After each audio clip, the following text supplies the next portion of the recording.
Voyons cet événement intéressant qui se trouve au centre, avant et après, de toute une série d'événements qui s'entraînent les uns les autres sans qu'on ne comprenne vraiment spécifiquement quel sens donner à tout ça.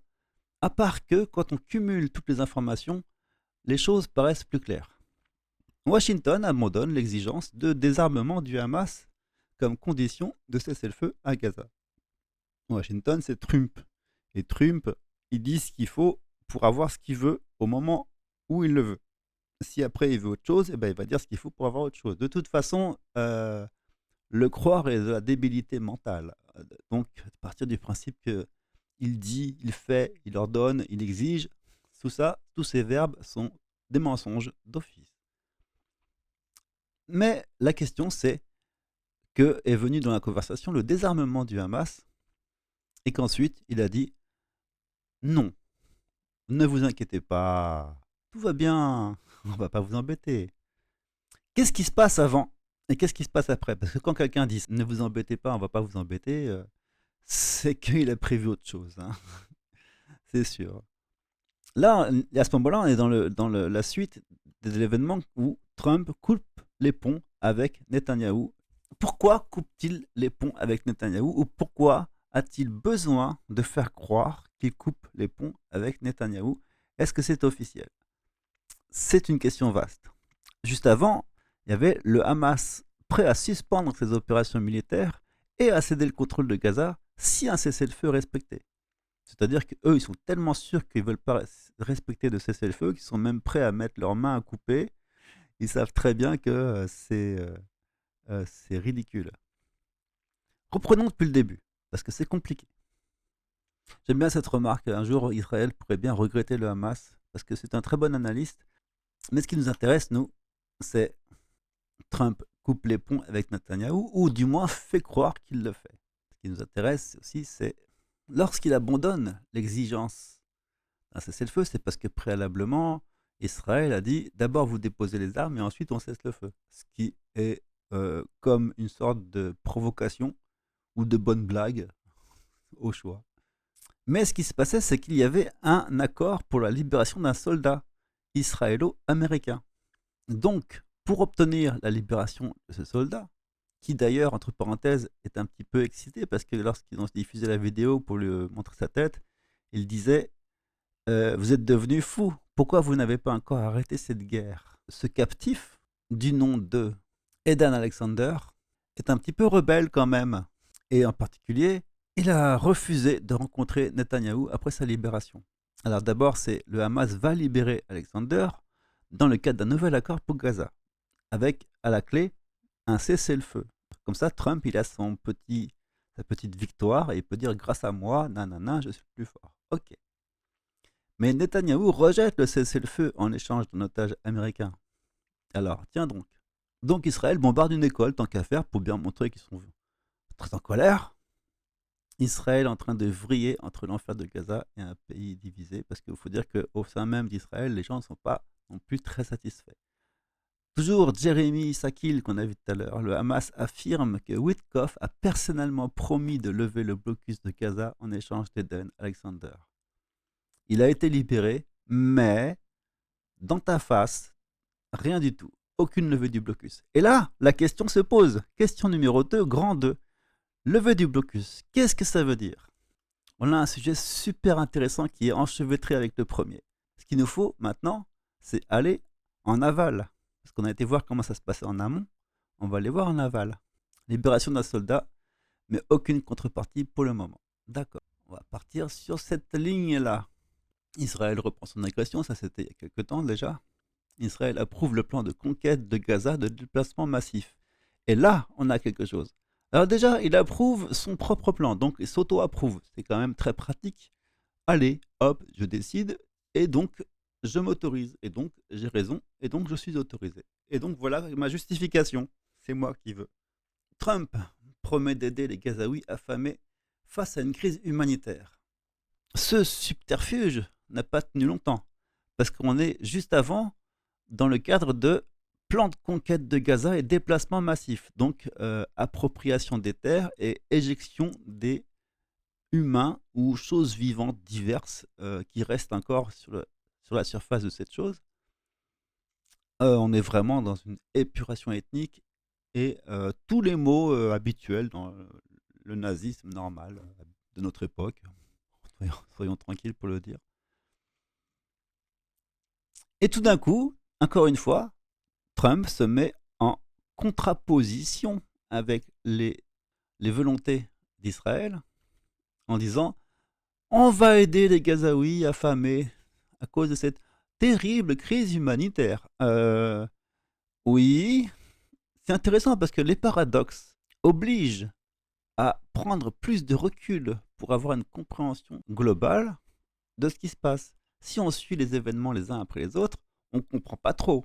Parce que franchement, c'est bizarre. Ce qui nous intéresse, nous, entre parenthèses, c'est que le principe d'aide humanitaire est décrié avec énormément d'intelligence. Le paradigme humanitaire est aussi mortel que le génocide. Ça, c'était un article flamboyant de Ramona Wadi qui nous a liké quand on l'a diffusé et qui a été suivi de 3 autres articles ensuite. Vraiment pour expliquer que le paradigme humanitaire, c'est une façon d'appeler les choses qui est en elle-même inhumaine. Parce que qu'est-ce qu'on veut? Elle explique dans cet article. Quelle volonté est derrière le fait d'arriver au secours de personnes à qui on a préalablement retiré tous les moyens de subsistance, qu'on a assassinés, on a détruit leurs maisons, on a détruit les plantations, on a détruit les animaux, on a empêché les denrées de venir, on a bloqué les comptes bancaires, on les a strictement affamés volontairement. Quelle est cette volonté de parler d'aide humanitaire à des pauvres personnes en danger qui souffrent beaucoup, les pauvres? Mais pourquoi? Au préalable, dans Israël suspend l'entrée de l'aide humanitaire. Donc au préalable, ça veut dire le 2 mars. C'était loin d'être la première fois qu'ils faisaient ça, parce que c'est leur principale stratégie. On voit qu'Israël coupe l'arrivée de nourriture et l'approvisionnement en eau et en électricité. On voit qu'il y a une volonté réelle de faire souffrir. Ici, par exemple, dans Gaza détruit méthodiquement le système de santé, ça c'est encore un autre chapitre. Mais on sait que tous les hôpitaux ont été ciblés, à chaque fois pour le même prétexte qu'il pourrait y avoir des souterrains où se cacheraient éventuellement un ou deux petits bonhommes militaires à qui on peut reprocher, tant qu'à faire, de se servir de la population comme d'un bouclier humain. Et eux, ils tirent dans le bouclier humain, évidemment, sans pitié, quoi. Un carnage horrible, indignation mondiale après l'attaque israélienne de l'hôpital Baptiste de Gaza, et parmi de très nombreux, tous les hôpitaux ont été bombardés, massacrés, avec les gens dedans en train d'espérer qu'ils vont guérir suite aux blessures qu'ils ont reçues à cause de cette même guerre. Il y avait cet hôpital Kamal Adwan qui a été tout un épisode, et d'ailleurs Abu Safia, il est sûrement en prison. C'est le directeur de l'hôpital, l'homme le plus dévoué du monde pour le bien de ses malades. Donc, comme il représente le bien, c'est normal pour Israël qu'on lui fasse subir les pires tortures. Et donc, dans cet article sur le paradigme humanitaire, comme arme, il est question de mettre en évidence la contradiction que ça représente. L'aide humanitaire est le moyen de chantage mortel, et c'est là qu'apparaît le terme de chantage. Israël contrôle le paradigme humanitaire. C'est eux qui décident de ce qui est humanitaire ou pas et comment le faire passer, sachant que eux ils coupent électricité, nourriture, carburant, tout, de façon à créer un besoin d'aide humanitaire. Ils font augmenter la demande, la tension. Le terme de chantage, lui, qui a été détecté par Ramona Wadi dans son analyse, dans sa réflexion philosophique sur le sujet, se retrouve ici. Concrètement, le plan de distribution d'aide humanitaire est inhumain et vise à exercer un chantage par la famine. C'est-à-dire que la question ici consiste à rester dans le plan de déportation massive de déplacement forcé des populations en les attirant tels des petits rats avec un fromage vers un piège. Il est notable de constater que les Palestiniens qui voudraient quitter le pays en sont empêchés, puisque les frontières sont fermées, ils sont agglutinés aux frontières, ils voudraient partir, mais là, on les bombarde. Le but, c'est vraiment pas de dire qu'on veut se débarrasser d'eux. Le but, c'est vraiment de dire qu'on veut les exterminer.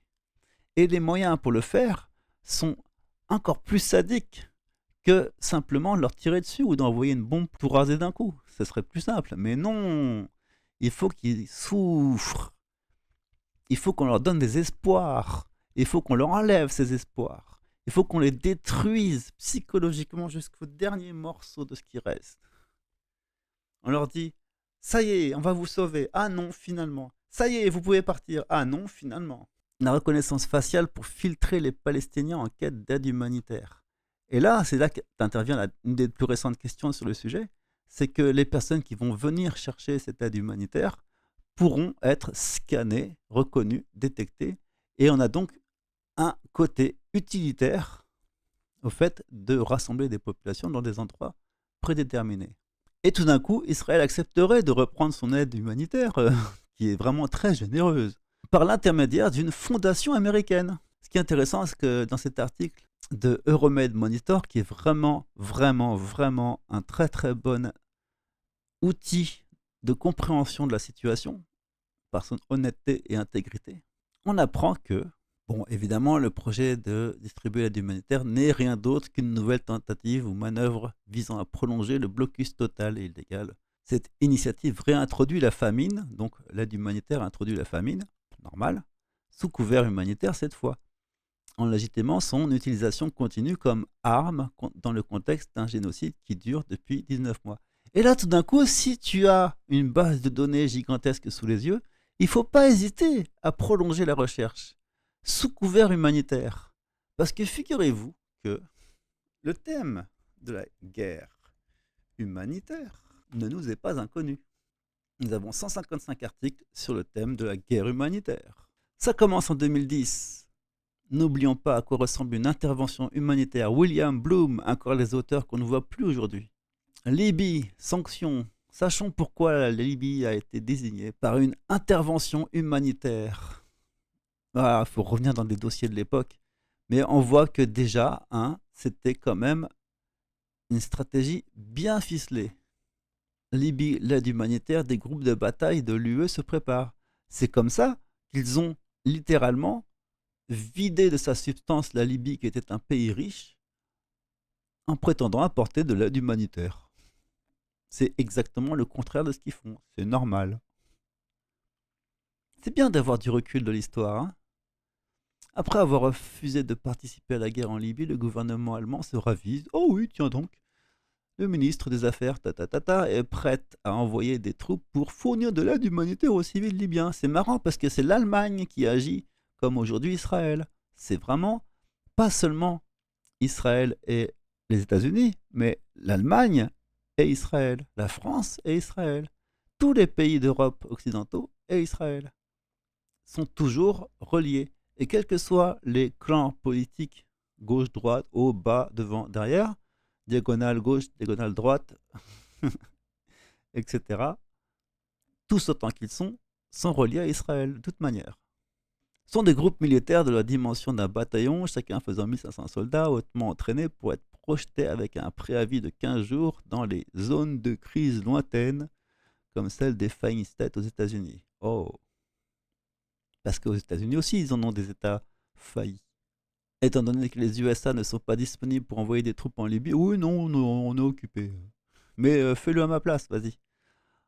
Entrent en jeu des groupes de bataille de l'UE pour lesquels se prépare le premier véritable test sur le terrain, tandis que les plus grandes puissances européennes, mais pas l'Allemagne, participent individuellement à l'opération Protecteur unifié, sous le commandement de l'OTAN, qui est gentil l'OTAN, ils aiment l'humanitaire l'OTAN, en attaquant depuis le ciel et la mer, nanana, afin d'ouvrir des voies aux rebelles. Les rebelles, ce sont ce qu'on disait avec l'épisode précédent sur Blabla, Charlie, les rebelles sont nos amis. Les rebelles de tous les pays sont les amis des amis d'Israël. Les rebelles de tous les pays ne s'en prennent jamais à Israël. Aucun des rebelles qui est dans n'importe quel pays n'a de une quelconque reproche à faire ou critique à faire d'Israël, évidemment. Les rebelles, le fait d'être un rebelle, le fait de se rebeller, utilisé comme stratégie de guerre, est encore à son tour un phénomène phénoménal, d'où le double phénomène. Il s'agit d'un contre-pouvoir, contre-contre, double contre. Ce qu'on appelle non pas une contre-révolution, parce que la contre-révolution, déjà, ça reste un système binaire où tu as les méchants au pouvoir, les gentils qui veulent se défendre, et les méchants qui font une anti-révolution. Ok, ça c'est un truc. Mais là où on est aujourd'hui, c'est dans ce qu'on appelle l'antisystème. Et l'antisystème, c'est encore une perversion. On est vraiment dans un système de perversion. Ça, c'est certain, il n'y a aucun doute. Lorsque les mots, les principes, les concepts qui sont censés servir de façon loyale et ordinaire au bien de tous, lorsque ces concepts sont utilisés à contresens pour faire le mal, tel que la justice est utilisée pour opprimer, on est plus que dans la contre-révolution, on est dans l'antisystème. C'est-à-dire le fameux monde que tout le monde a remarqué, où on marche sur la tête. Et c'est toujours le contraire qui se passe de ce qui est prétendu. Si bien que si on parle d'aide humanitaire, on dit explicitement qu'on veut déshumaniser, détruire, assassiner, éliminer les personnes. Si on parle de rebelles, on dit qu'on veut détruire, éliminer, assassiner les gouvernements qui voudraient avoir une indépendance, une autodétermination et surtout une démocratie, par exemple. Si jamais un État se met à vouloir une démocratie, ce sera le premier à être attaqué. Par qui? Par nos démocraties. Il faut suivre un peu. C'est logique. Et donc ce système de guerre humanitaire, on peut le trouver tout au long des années, en tout cas, de la précédente décennie, de la Libye à la Syrie, Mère Agnès Mariam de la Croix en Syrie. C'est terrible de mêler militaire et humanitaire. Guerre humanitaire au Mali, allez donc. Là aussi, il s'est passé quelque chose au Mali. Il a fallu que les personnes qui opéraient une guerre humanitaire, parmi elles, il y en ait une qui soit dotée de conscience et qui se dise c'est pas un peu mal ce que je suis en train de faire? Et là a eu lieu encore toute une histoire. Qu'est-ce qu'une théorie du complot? Qu'est-ce que la vérité? Bombardement de Yougoslavie 20 ans après. Et tout d'un coup, c'est marrant, comme avec les événements de l'actualité, on peut recomposer et reconstituer les événements qui se sont produits avant Internet, c'est-à-dire avant qu'on ait une information qui puisse être croisée correctement entre des analystes. Aujourd'hui, on peut comprendre avec un meilleur recul ce qui s'est passé dans le passé, puisqu'on retrouve les mêmes effets et les mêmes causes et les mêmes stratégies. On se rend compte que les stratégies d'aujourd'hui ne datent pas d'hier. Ça, c'est quand même phénoménal. Intervention humanitaire, la violation du droit international. L'opposition vénézuélienne appelle ouvertement à l'invasion américaine à la libyenne. Là encore, on avait une opposition au Venezuela. On ne va pas dire que c'est une opposition contrôlée, on va stratégie anti-système. Et ainsi de suite, et ainsi de suite. Donc voilà comment, de fil en aiguille, on arrive à glaner suffisamment de données pour comprendre le contexte d'un événement qui nous paraît un peu bizarre et paradoxal par moment, puisque Trump est un ami d'Israël, mais Trump coupe les liens avec Israël. Trump passe un accord avec le Hamas, après avoir dit qu'il ne passerait jamais d'accord avec le Hamas, pour pouvoir libérer un prisonnier américain, en échange d'un cessez-le-feu qui n'aura jamais lieu. Ensuite de quoi il propose une aide humanitaire qui est destinée à servir à déplacer les populations tel que le plan l'avait prévu initialement, déplacement massif des populations, et de pouvoir aussi contrôler, cibler et surveiller précisément toutes les personnes qui voudraient se nourrir. Et là, le plan israélo-US, donc leur petit jeu d'aller-retour, de contradiction, d'opposition, d'espoir réussi et vaincu et perdu, tout ça fait partie d'un véritable plan, une véritable horreur dystopique. Le plan rejeté par les Nations Unies et par d'autres groupes d'aide n'est rien d'autre qu'un sinistre mécanisme de contrôle déguisé en aide. Et franchement, l'aspect du contrôle nous paraît secondaire, hein. Nous, ce qui nous intéresse, c'est vraiment l'aspect d'attirer les rats dans un piège. Peut-être qu'ils commencent à manquer d'armes et qu'ils ne peuvent plus tirer dans tous les coins et que si les gens sont dispersés, ce sera impossible de les éliminer et que pour mieux pouvoir les éliminer, il faudrait les regrouper. Peut-être qu'il y a une question de limitation de la quantité d'armes, sachant qu'il faut aussi en utiliser contre le Yémen, il faut en utiliser en Syrie, il faut l'utiliser contre le Liban. Il faut encore beaucoup d'armes et ce n'est pas non plus complètement illimité les crédits. Donc regrouper les populations pour pouvoir leur tirer dessus constitue une phénoménale économie. Pour quelques barres de chocolat, on peut économiser des centaines de milliers ou même des millions de dollars, ou même plus encore, de bombes. Je pense qu'une telle stratégie n'est vraiment pas du tout étonnante et que s'ils la mettent en place, il y aura sûrement un événement pour dire « Ah, mais c'est de leur faute aussi !» On leur offre une aide humanitaire et eux, en échange, voilà ce qu'ils font. Ils rouspètent. Et du coup, sans faire exprès, ça a fait exploser la bombe. Pas de bol. Mais vraiment, c'est de leur faute aussi. Ça, franchement, c'est plus que prévisible. C'est toujours comme ça qu'ils font. Alors que la famine à Gaza atteint des niveaux catastrophiques après qu'Israël ait interdit toute aide humanitaire et alimentaire dans l'enclave pendant plus de 70 jours, Israël et les États-Unis sont en train de finaliser un nouveau mécanisme pour reprendre l'approvisionnement humanitaire. Bref, ceci pour dire, pour pouvoir lire l'actu, il faut faire ce travail qui consiste à croiser les sources en allant chercher ce que chaque petit terme subjectif peut recéler comme information dans les connaissances que nous avons acquises tout au long des années. Et de fil en aiguille, on peut reconstituer le tableau complet et s'apercevoir que lorsque quelqu'un déclare quelque chose, ça veut dire le plus souvent autre chose, de très clair et de très logique, avec l'ensemble des données que nous avons à notre disposition. Merci.